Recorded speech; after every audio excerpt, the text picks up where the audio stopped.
Hi guys.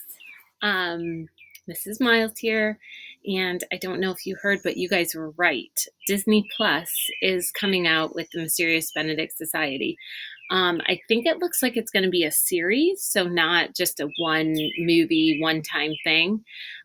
So I am going to work really hard these next few days to try and finish reading because I don't want anybody to watch the whole series and there be spoiler alerts. So, oh shoot, I just took the bookmark out and I missed my page. Hold on, let me think here. Where did we leave off?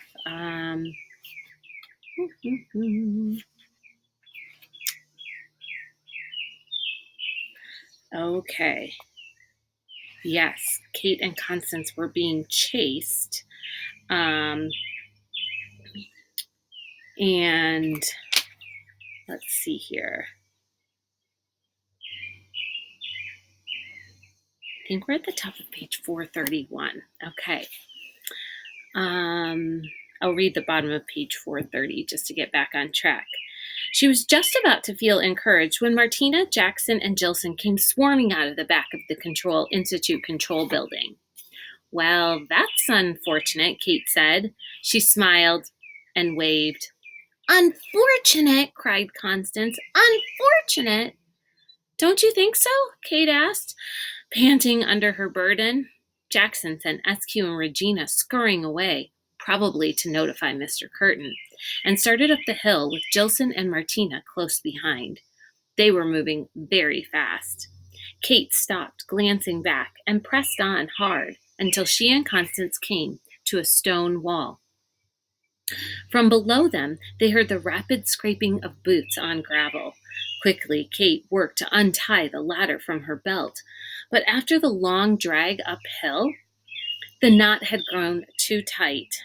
Come on, she thought, unfastening her belt to slip the knot free.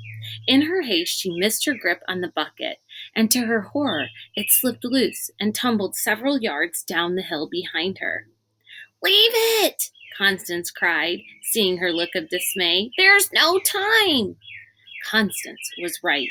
They would lose their narrow head start, but even worse was to lose her bucket. And so, to the mocking laughs of Martina from halfway down the hill, fat lot of good that bucket will do you when we catch up with you. She handed her rope to Constance and scampered back to retrieve it. Everything had spilled out, including her precious spyglass. But here Kate drew the line. She snatched up the bucket and left the rest behind. You lost your lead, Jackson called. You might as well wait for us there. Just wanted to give you a fighting chance, Kate called back. With the ladder in place and Constance, fuming with disapproval on her back, she began to climb. She was really sweating under her load now. The wearier she grew, the heavier Constance seemed. In a final determined burst, she scaled the last few rungs just as Jackson reached the ladder. She scrambled forward onto the high, sloping ground above the wall. A few paces ahead, just above the rock wall, ran the brook Kate had spotted their first day on the island. It streamed along a shallow gully for some distance before finally spilling over the wall and running downhill. Kate stumbled quickly towards it. By the time she dumped Constance, rather unceremoniously, next to the brook, Jackson and Jilson were both on the ladder, and Martina was preparing to climb. What good is your bucket going to do you now? Jackson jeered. I'm so glad that you asked, Kate said, bending over the brook to scoop the bucket full of water. Instantly, it was as heavy as a bowling ball. Returning to look down the ladder into Jackson's icy blue eyes, he was only a few rungs from the top. She gave him a friendly wink and dropped the bucket. Surprised though he was, Jackson resisted the urge to let go and catch the bucket. It didn't matter. The bucket caught him. It landed squarely on the top of his head and sent him tumbling backwards down the ladder, in the process knocking Jilson down as well. They landed in a wet, moaning heap at Martina's feet. Instant ton of bricks, Kate said with satisfaction. Just add water. There wasn't time to reflect upon the pleasing scene.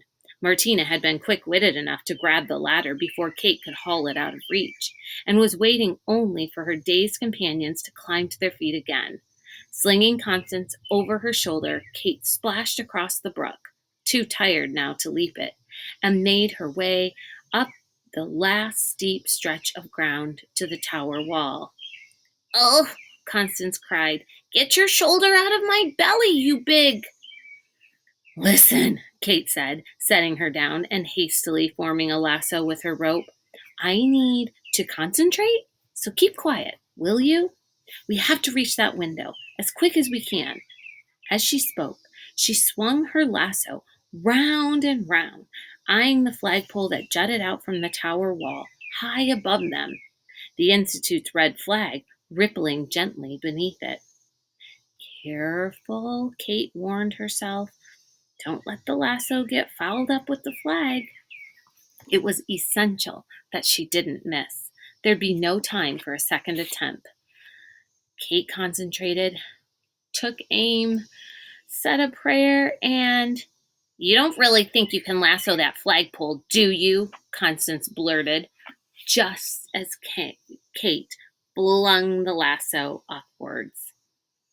The outburst nearly broke Kate's concentration, but her throw was true enough.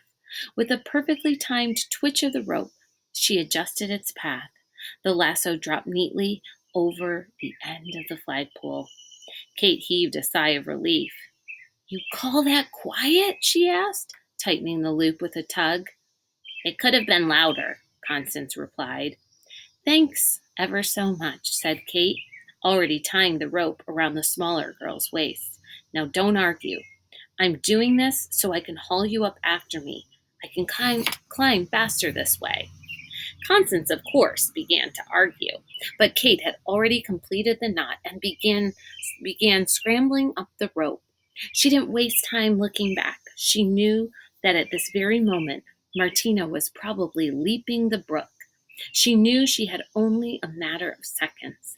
And when at last she reached the flagpole, balanced on top of it, and looked down to see Martina charging towards Constance far below, she knew that those seconds were not in her favor.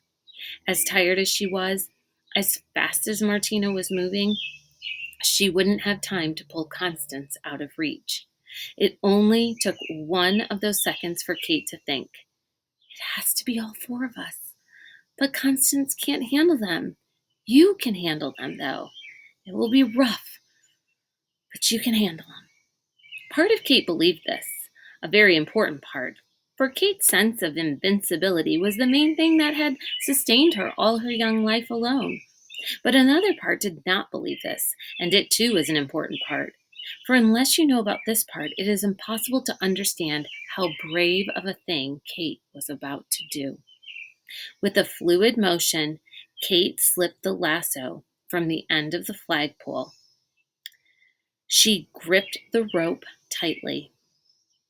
"Oh well," she thought, "I sure hope the little grouch is worth it." And with that, she leaped down, backwards into the empty air.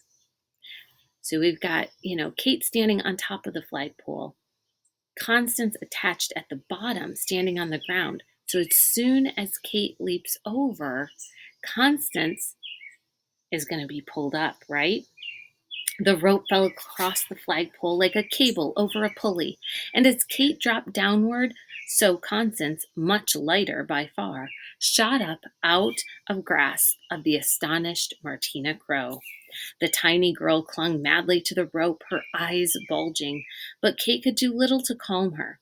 As they brushed past each other, one going up and one coming down, both to uncertain fates, Kate offered her breeziest smile and said, "Hang tight, Connie girl, and be sure to untie yourself when you get up there."